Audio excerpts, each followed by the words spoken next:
estamos hablando de la influencia que tiene Marruecos en España. Vamos a continuar hablando de eso, pero creo que antes es interesante que hagamos un paréntesis para entender un poco cómo han sido las relaciones entre España y Marruecos, para darle un contexto más macro en el que entender por qué Marruecos puede tener tales o cuales intereses en España.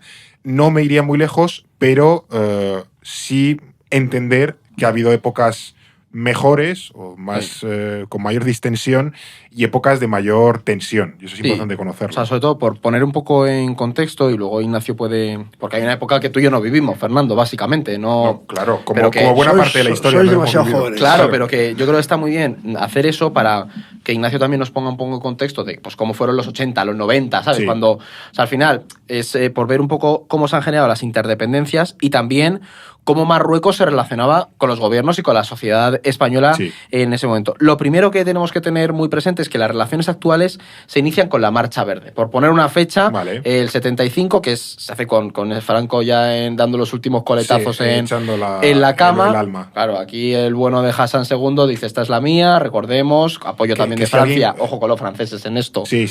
Inciso aquí que si alguien quiere conocer la historia de Marruecos, tenemos un episodio solo de eso, que se lo escuche y así tiene ya un contexto histórico mucho más profundo. Sí, ahí yo no me voy a obviamos enrollar. Cosas porque este es otro episodio. Ahí ya, sobre todo, después de la Marcha Verde, la clave es el acuerdo tripartito, que es cuando España acepta reniega del dominio sobre el Sáhara Occidental. Los acuerdos de Madrid, de hecho, sí, son que nulos. Se quedó un poco en stand-by y... Bueno, son nulos, sí, por la ONU. Por la ONU. La ONU dijo que y seguimos teniendo ese deber del referéndum y de descolonización del Sáhara.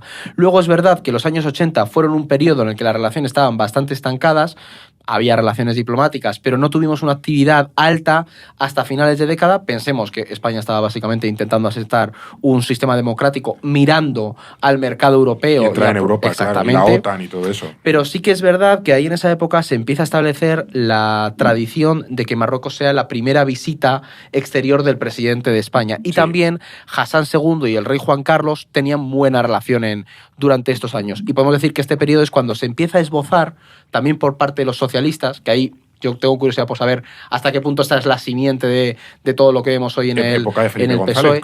Claro, ahí empezaron a esbozar un poco esa idea del colchón de intereses, que tendrá su época dorada en la siguiente década en los 90, y este acercamiento entre los dos países se verá muy bien en las dos últimas décadas de la legislatura de Felipe González, cuando se firma ese tratado de amistad, buena vecindad y cooperación con el Reino de Marruecos. O sea, esa primera época... Ahí ya había cierto acercamiento, ¿no? Un poco pero también porque vieron que, ahí Ignacio también sabrá más, vieron que era una buena forma de mantener unas relaciones con su vecino en el sur, y cuanto más dependas, menos problemas tendrás. Claro, sí, al final tenemos frontera. Pero esto, y ya bueno, no sé si Ignacio quiere añadir algo. Bueno, darte la razón, básicamente. Muchas gracias.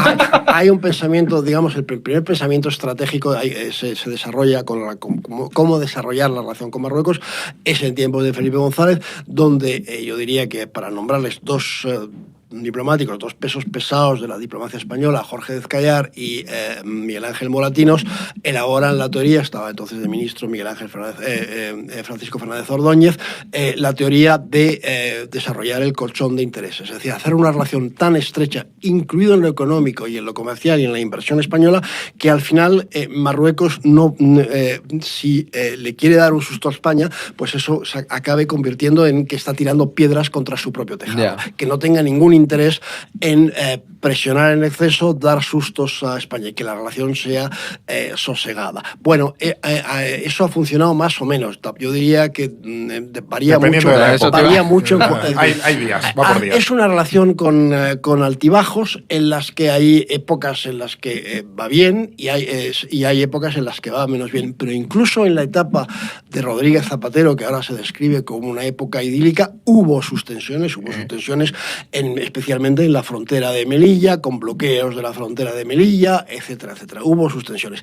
Pero yo diría que la mayor crisis se atravesó a partir de abril de 2022, cuando el presidente del gobierno, después de escuchar a varios de sus ministros, toma la decisión de acoger a Brahim Ghali en España para ingresarle en el hospital en Logroño, estaba enfermo de COVID, y no se lo comunica a Marruecos. Y Marruecos se entera, yo no sé si por Pegasus o se entera por su gente sobre el terreno, sus servicios secretos. En todo caso, Marruecos se entera, lo filtra a la prensa y a partir de ahí se agrava una crisis que ya había empezado unos meses antes, porque si hay que poner una fecha al arranque de la última gran crisis, no coincide con la llegada de Brahim Ghali, sino que yo remonto al 10 de diciembre de 2020, es decir, unos meses antes, unos 4 meses antes. ¿Por qué? Pues porque ese día es cuando Donald Trump reconoce la soberanía de Marruecos sobre el Sáhara Occidental y ese mismo día el gobierno de Marruecos, bajo pretexto higiénico y sanitario, dice que mejor aplazar la cumbre con el gobierno español.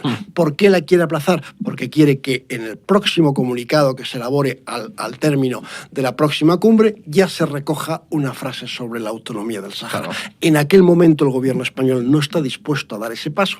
La cumbre se aplaza y empieza lo que yo llamaría una crisis larvada que a finales de abril de 2021, cuando ya llega Brahim Ghali a España, la crisis se agrava y se convierte en la crisis, yo creo que más grave en tiempos de democracia. ¿Tú dirías que más que la del perejil?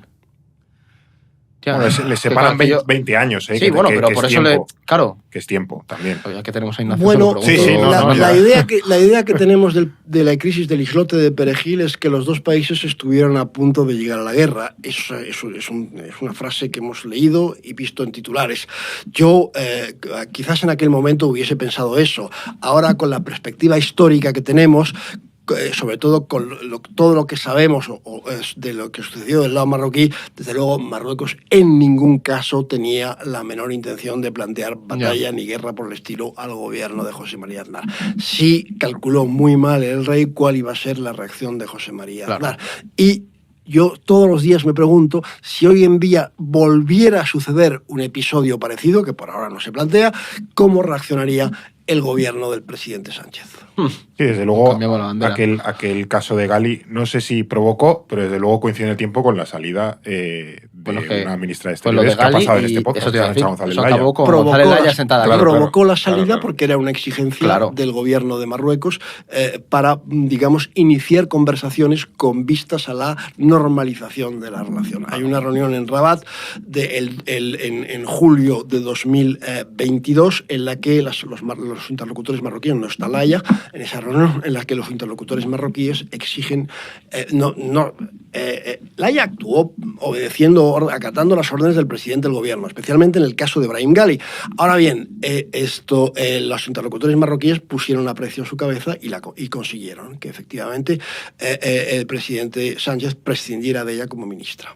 Cuando hablamos de la influencia de Marruecos es porque en los años recientes han llegado a quitar ministros del gobierno de España por su que presión. Fue muy sonado y nosotros hemos...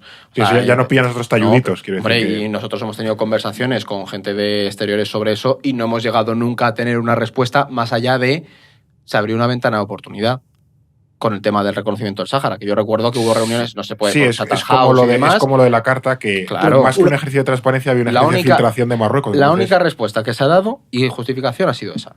Una ventana de oportunidad. ¿Qué significa eso? ¿Una ventana de oportunidad para qué? Pregunto. La misma pregunta que hacemos nosotros. Claro, es como el episodio que todavía nos falta porque publiquen. Nos hemos quedado con el primer episodio. Toda la respuesta era eso. Se abrió una ventana de oportunidad. La segunda es qué plan hay para para eso que viene después, que todavía no lo sabemos. Debe estar en los 3 folios esos que están todavía sin desarrollar del plan del Sáhara. ¿Del plan de autonomía? Claro. No, es decir, la autonomía es... yo creo que es un conflicto a día de hoy sin solución. Voy a decir incluso algo atrevido que molesta mucho a los saharauis, pero creo que la única solución, y no digo que sea la idónea ni mucho menos, es que se produjera un cambio de régimen en Argelia y que aquellos militares que son en buena medida los que apoyan al Frente Polisario pues perdieran peso en Argelia y las nuevas autoridades civiles argelinas se desentendieran del conflicto. Entonces como un acercamiento con Marruecos. Pero por lo menos se desentendieran del conflicto del Sáhara. Esto desde luego a día de hoy no se plantea y por tanto yo creo que es un conflicto sin solución, es un conflicto de baja intensidad. en parte porque así lo quiere Argelia, porque Argelia podría proporcionar un armamento más moderno al Polisario que hiciera más daño al ejército marroquí, pero no se lo proporciona. Podría haber permitido, quizás en algún momento, a Irán haber prestado algún tipo de ayuda al Polisario, no lo ha permitido tampoco. Por tanto, es un conflicto de muy baja intensidad a lo largo del muro que hay en el Sáhara Occidental. Sí, que luego sí me puedo volver a Argelia, pero también está la cuestión de que Argelia compra mucho armamento a Rusia, Sí, eso luego también es delicado. podemos tocar la parte Luego exterior de tocamos Argelia, nos hemos quedado un poco en los gobiernos de Felipe González. Ahora tocaría hablar un poco de Aznar y de esos, ya lo ha y esos comentado años un que es lo poco, que hemos hablado de lo ha de comentado Perejil. un poco Ignacio, básicamente con la llegada de Aznar. También coincidió con la muerte de Hassan II y la llegada de Mohamed VI, yo creo que llegó en el 99, si no estoy equivocado. Julio del 99. Claro, y ahí es verdad que Mohamed cambió bastante la postura en cuanto a la relación de España. No era tan. Luego podemos tocar el tema del rey y demás. Sí. No era tan abierto como el padre y sí que fue bastante más firme con su. Yo creo que lo hablábamos antes de empezar, nunca ha venido a España Mohamed VI.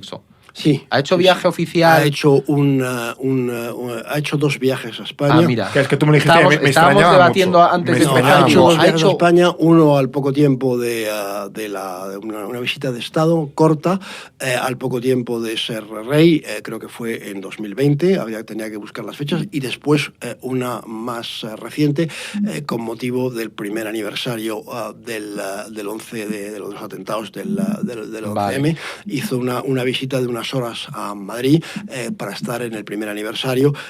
Vamos, que pasa a saludar y poco Sí, más. es que yo creo tampoco que lo se que quede leí es mucho. que Dudo mucho. y de vacaciones nunca ha venido aquí. No, nunca Eso ha venido era. a España. No sé lo que te decía, que sus no hacía. destinos- Donde esté el ático de París. No, pero el padre sí que venía de vacaciones a España y el hijo no ha venido Bueno, nunca. el Ya. padre venía, entre otras cosas, más que a cazar con don Claro. Juan Carlos. Claro. Y estuvo al menos una vez que yo recuerde de vacaciones con su hermano, se vino aquí, con el príncipe Mulay Hassan, se vino aquí de vacaciones con su hermano a Canarias. Claro, es que yo lo que había leído es que parte de las relaciones de Hassan II con el rey Juan Carlos se hacían mucho en ese tipo de Había un componente personal. e informal. Ya. Entonces, Mohamed VI eso lo rompió por completo y no tienes esa relación más orgánica con las instituciones españolas, no tiene ¿sabes? amigos. No. La ha habido en algún caso muy puntual, pero no tiene nada que ver efectivamente con la de, Claro. con la de su padre, que era una relación mucho más estrecha, y que la de don Juan Carlos,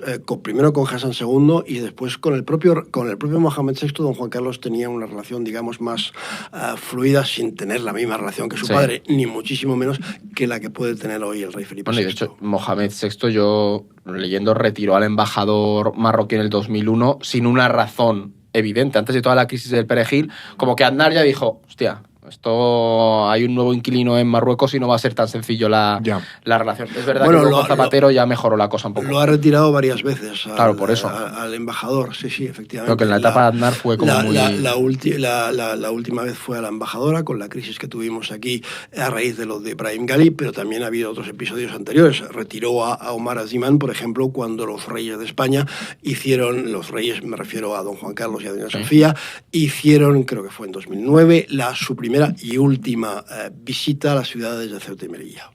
Claro, que eso también sería algo delicado para Y Marruecos. Sí. Felipe VI estaría deseoso de ir a Ceuta y Melilla, pero a día de hoy este gobierno, que tiene tan buena relación con Marruecos, no se ha atrevido a permitir por ahora, a autorizar una visita de los reyes de España a las 2 ciudades. Porque asumen Eso ya que es va a significativo. haber movidas Claro. si Felipe va por allí. Y luego ya por cerrar, etapa de Zapatero, hubo tensiones, pero es verdad que había más acercamiento, PSOE-style.